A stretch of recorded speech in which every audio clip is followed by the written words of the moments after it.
வா, என்ன வாசனை! ச்சே, வாசனை.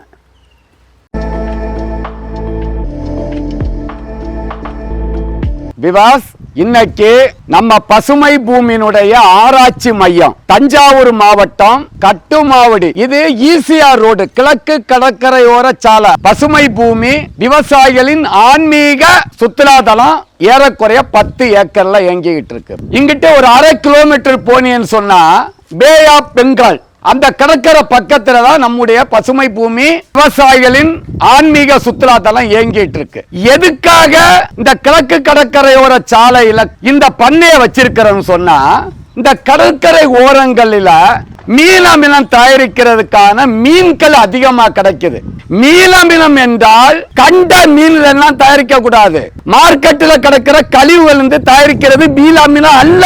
மீனமிலம் என்பது மத்தி மீன், புரத பொருள் நிறைந்த மத்தி மீன், கொய் மீன், இதுல இருந்து தான் நம்ம பசுமை பூமி மீனமிலம் தயாரித்து விவசாயிகளுக்கு குறைஞ்ச செலவுல தரம் மேம்பாடு செய்து நம்ம கொடுக்கிறோம். முள்ளு அதிகமா இருக்கிற மீனில தான் ஒமேகா 3 ஃபேட்டி ஆசிட் தான் நம்ம அமினோ ஆசிட்ஸ் சொல்றது. அப்ப அந்த கொய் மீன், மத்தி மீன், அந்த மாதிரிப்பட்ட மீனில் இருந்து நம்ம விவசாயிகளுக்கு மீன் அமிலம் தயாரித்து அந்த மீன் அமிலத்தோட பேரிச்சம்பழம், வாழைப்பழம், தயிர், பப்பாயா பழம் இதெல்லாம் சேர்த்து அந்த மீன் அமிலத்தோட விட்டமின் சி என்ரிச்சடு. தயிர் எதுக்கு போடுறேன்னு சொன்னா, உங்களுக்கு தெரியும், செடிகளையும் பூக்க வைக்கிறது தயிர். அந்த தயிர்ல நிறைய குரோத் ஹார்மோன்ஸ் இருக்கு, ஜிபெர்லிக் ஆசிட். அதனாலதான் ஏறக்குறைய 200 லிட்டர் பேரல், 200 லிட்டர் பிடிக்கிற 100 பேரல். இங்க பாருங்க, இதுல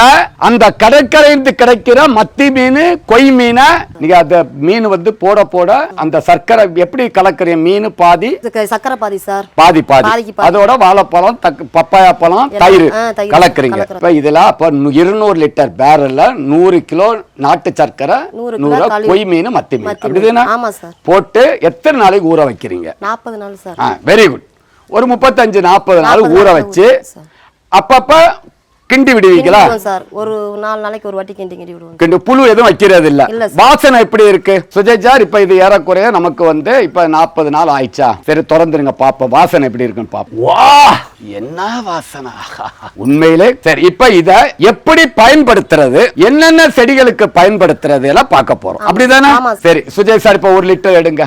1 லிட்டர் மீன் அமிலம் எடுத்துட்டாரு. இத வடிகட்ட போறோம். இங்க பாருங்க, மீன் அமிலம் உண்மையிலே வாசனை நல்ல அருமையான 100க்கு 100 தரவாதமான மீன் அமிலத்தை விவசாயிகளுக்கு குறைஞ்ச செலவுல 1 லிட்டர் பேக்கேஜ் முதல் 50 லிட்டர் பேக்கேஜ் வரைக்கும் இந்தியா முழுவதில் உள்ள விவசாயிகளுக்கு குறைஞ்ச செலவுல சுத்தமான தரமான கொய் மீன், மத்தி மீன் தயாரிச்சு விவசாயிகளுக்கு கொடுத்துக்கிட்டு இருக்கோம். அப்ப விவசாயிகளே, இனி மீன் அமிலம் வேணுமா?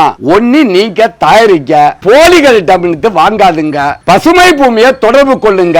நீங்க இருக்கிற இடத்துல 1 லிட்டர் முதல் 50 லிட்டர், 1000 லிட்டர், 200 லிட்டர் அனைத்து செடிகள், நெல்லு, வாழை, கடலை, உளுந்து, காய்கறிகள், அனைத்து பயிர்களுக்கும், அனைத்து பயிர்கள், டீ, காப்பி, ஏலக்காய், ரப்பரு, எல்லா பயிர்களுக்கும், மூலிகை பயிர்கள், மாடி தோட்டம் எல்லாத்துக்கும் நம்ம எப்படி பயன்படுத்துறோம், இப்ப இவங்க எப்படி பயன்படுத்திக்கிட்டு இருக்காங்க என்பதை நம்ம இந்த வீடியோல பார்ப்போம். இதை வடிகட்டிட்டீங்களா? இந்த தென்னங்கண்டுகள், நான் கேட்கிறேன், இந்த தென்னங்கண்ணு மட்டும் பச்சை பசேன்னு இருக்கு, ஆனா இங்க உள்ள கண்ணுகள் என்ன நெருப்பு போட்டு எரிச்சது மாதிரியே இருக்க, என்ன காரணம்? இதுக்கு மீன் அமிலம் ஊத்தலையா? ஆமா சார், இதுக்கு மட்டும் தான் சார் கொடுத்தோம், இதுக்கு இன்னும் கொடுக்கல சார். சொன்னாங்க சார், இதை அள்ளி போட்டு எரிச்சிருங்க அப்படின்னு சொன்னாங்க சார். தென்னங்கண்ணு அள்ளி போட்டு எரிக்க சொன்னாங்க? ஆமா சார், சொன்னாங்க சார்.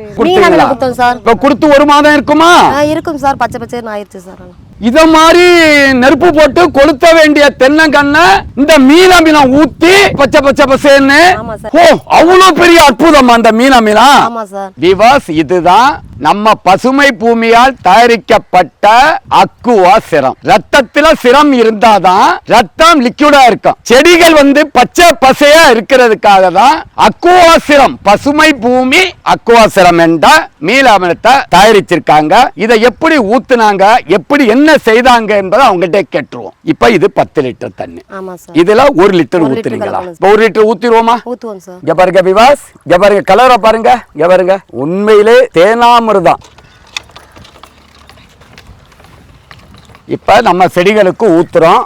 எப்படி ஊத்துனாங்க என்பதை நம்ம பார்க்க போறோம். விவாஸ் 10 லிட்டரு இப்ப நம்ம தென்னங்கண்ணுக்கு ஊத்த போறோம். இப்படி இருந்த தென்னம்புள்ள இங்க இருங்க, காஞ்சி கருகி நெருப்பு போட்டு கொளுத்துற மாதிரி இருந்த தென்னங்கண்ணு, இங்க பாருங்க இதே மாதிரி இருந்த தென்னங்கண்ணு. இத 30 நாளைக்கு முன்னாடி பசுமை பூமியினுடைய அக்குவாசிரம் மீன் அமிலத்தை ஒரு 10 லிட்டர் தண்ணிக்கு 100 ml, 1 லிட்டருக்கு 10 ml. தென்னை மரத்துக்கு மக்க செடிகள், பழச்செடிகள், பூச்செடிகளுக்கு 1 லிட்டருக்கு 5 ml போடுங்க, எரிச்சிடும். இங்க பாருங்க எவ்வளவு பச்சையா இருக்குன்னு பாருங்க. இங்க பாருங்க 1 லிட்டர் எடுத்திருக்காங்க. இதை எப்படி ஊத்துனீங்க?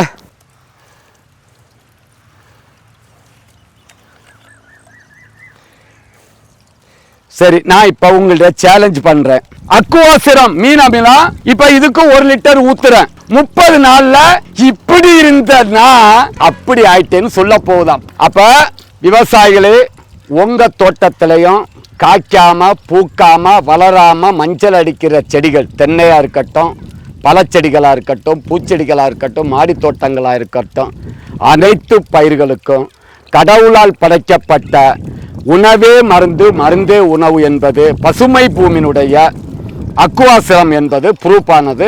நன்றி, வணக்கம். பசுமை பூமியினுடைய பூம்பூம் பூஸ்டர்ல humic acid 80%, fulvic acid 15%, bio potash 2.5%, micro nutrients 2.5%. ஆகையால் பசுமை பூமி விவசாயிகளுடைய லாப நோக்கோட குறைந்த விலையில் தரமான இந்த பூம்பூம் பூஸ்டரை தயார் பண்ணி கொடுத்துக்கிட்டு இருக்கோம். இதுதான் இது இருக்கிறது. இதனுடைய செயல்பாடை இப்ப நம்ம பார்க்க போறோம். நான் கையில எடுத்திருக்கிறத பாருங்க, மில்லிகிராம். இங்க பாருங்க, இத மெதுவா போடுறேன். இப்ப எப்படி வேலை செய்யுதுன்னு பாருங்க. இதுதான் வேர் வளர்ச்சியை தூண்டி பயிர்களுக்கு வறட்சி, கோடையில தண்ணி பாய்க்க முடியலையா, பூம்பூம் பூஸ்டர் போட்டா வறட்சியை தாங்கும், பூச்சி நோய்க்கு எதிர்ப்பு திறன், காய்கறிகள் டேஸ்டா இருக்கும். ஆல் இன் ஒன், எல்லா பயிர்களுக்கும் மட்டுமே உள்ளடக்கியது. இதை வாழை, ரப்பர், காபி, நெல்லி, தேயிலை, பூச்செடிகள், நிலக்கடலை, பாக்கு, காய்கறிகள், தென்னை, ஏலக்காய் போன்ற அனைத்து விதமான